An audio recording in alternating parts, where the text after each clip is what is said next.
Hello, this is Module 1J.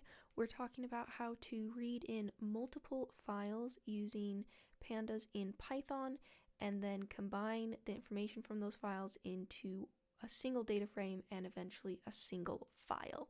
In my opinion, this is one of the tasks where you just absolutely need to be using a coding language, and you don't want to be doing this in Excel. So I've come across several times in both my academic life with research and my professional life at work. I'm working with instruments that put out time series data, but for every new timestamp, they put out an individual file. So you might have an experiment running over a couple days or even a couple weeks. It's putting out files every 10 minutes, every 1 hour. And at the end of the test, you literally have thousands of individual CSV or text files that you need to go through and combine in order to make sense of your data. Well, this is how you're going to do that. So, in this folder right here called Material Data, I have 10 files that were generated during some research I was doing. There were a lot more than this, but no reason to upload them all, so I just have 10 here. If I open one up, you can see it has a bunch of different columns. And the column that I am interested in for the sake of this video is just this X column right here. I want to grab from each of my files, I want to grab this X column starting at row 2 and going down to row, let's see which one I'm grabbing, going down to row 502. So that's not all the way down, just about to right here. But that's what I want to grab that segment from each of these files and put it into a data frame. So how am I going to do that? I've written this function called combine files, and this is how it works. I'm going to walk you through how it works for this kind of specific situation that I have, and I hope it's enough information that you can look at whatever situation you are in and adapt it. So my combine files. The very first thing that it's going to do is it creates pretty much a blank data frame that is the right size. So I could create a smaller data frame and then be adding rows and columns onto it as I go, but it's just not quite considered best practice. Instead, what I'm going to do is I'm going to figure out how big my final data frame will be and create a data frame that big and fill it with NaN values. So I do this using the pd.dataframe. So pd.dataframe, the first argument is np.nan, just to tell it fill it up with NaN values. And then what I need to do is I need to tell it what the index is going to be and what the columns are going to be. So for my index, that's how many rows I want to have. And I've decided that I want my rows, I want 1 row for each file. This is time series data, and usually when we're doing time series, we're going to go down the rows in time. So I see that my index is equal to a range of the number of files I have, and that's an argument I'm passing in. When I call it, that's going to be 11 because I have 0 through 10, that's 11 files. So my index is a range going from 0 up to 11, 0 through 10. And then my columns, so this is actually where I can specify my column names. If you had column names that would make sense to be actual names, you could put a list in here of them. In my case, it doesn't really make sense to have them be names, so I'm just going to do another range. So you can see that I've passed in the row I want to start at and the row I want to end at. So I'm going to subtract them from each other and add 1, and that's going to get me an appropriate sized range that's going to give me how many columns I need. So, and you can note here, this is a little weird because I said over here, what I'm selecting is a part of a column, but when I put it in my data frame, I'm putting it in as a row because I want each row to be its own timestamp. So this could be really different depending on kind of the format of your data, but for my application, this is what I'm doing.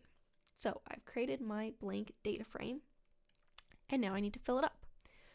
So this next part of the function is going to loop through each of the files, and it's going to extract that specified column. So for I in range, my number of files, first off, I need to read in the file. So I'm going to make a data frame. I call it temp. And then what I'm going to need to do here is I need to read in the file. But of course, my file name is changing for each of these. So you can see how I name my file is there's a prefix and then there's a number. And this is how the kind of program I was using was spitting things out. And I found this is pretty typical of things that put out files like that, is they'll name them in some way. So you can see I've passed into this function my prefix, which in this case is test. And then I've also passed in the number of zeros. So you can see my number, sorry, I've been talking for a while, my voice is a little hoarse. My number is always 4 digits long. So that's what I'm calling my number of zeros. So using this information plus, also the folder name that I've passed in, I'm going to kind of piece together my file path. So it's a string that's equal to my folder name plus my prefix plus this right here, that's the number that I'm on, and I'm doing the number.zfill. And what that's going to do is that takes, I say, I'm on file 5. Well, that takes my 5 and it turns it into a 0005.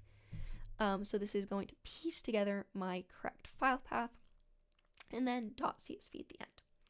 So that's how I read in my file. Now that I've read in my file, all that remains to be done is I need to locate the part of data that I want in my file, and I need to put that into my data frame. So that's what I'm doing right here. df.iloc I, so that's navigating to my current row that I'm on, because remember, for each file I'm adding a new row.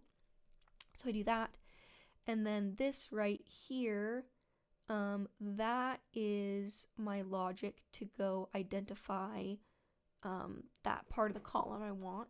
So you can see I'm going from my rows, I'm going from my start row to my end row, and then I'm naming my column. And then because this is a column and I'm putting it in as a row, then I need to attach this to numpy.reshape, and that's going to take it from a column into a row. Now again, this might be different for your data. Maybe you're grabbing a row from each file and putting into a row in your data frame. So this could look different, but this is what I'm doing for my data. So this is going to loop through. At the end of this, it's looped through each of my files. And now this blank data frame that I've set up is completely full. So the last thing I want to do is I'm going to be returning my data frame, but I also want to write it to a new CSV file just so it's like saved out there. So I do that with dataframe.toCSV, and I've chosen in my function call what I want that output file name to be. So let's run that, and then we're going to run it. So I called it combine files. You can see I'm putting in, that was my number of files. This is my folder name, material data. You can see it right there. Here I have my prefix for my files, which is test. My number of zeros. This right here is the name of the column I'm grabbing. 2, that's the row I'm starting on. 502, that's the row I'm ending on. And then combined file, that's what I want my output CSV file to be. And you can see, I've ran this once before, so I actually already have this, but let's just go ahead and delete that. It would write over it just fine, but just to show you. Delete everywhere. And now I'm going to run this. And there you go. It remade it. And you can see that it's done exactly what I've wanted to. And now my 10 data files are all one data frame and one CSV file. I did this with just 10 files, but I mean, you can do this with as many files as you want. So I hope that's helpful. I hope this solves a problem for you. Exact things with data frames and figuring out sizes and how to reshape can be a little bit tricky, but hopefully this code is enough to get you started. If you need to change it and tweak it for your exact application. I've got to say, ChatGPT is really, really good at working with data frames. So if you can give it some starting code and tell it what you want to do, it can probably help you a bit there, but good luck.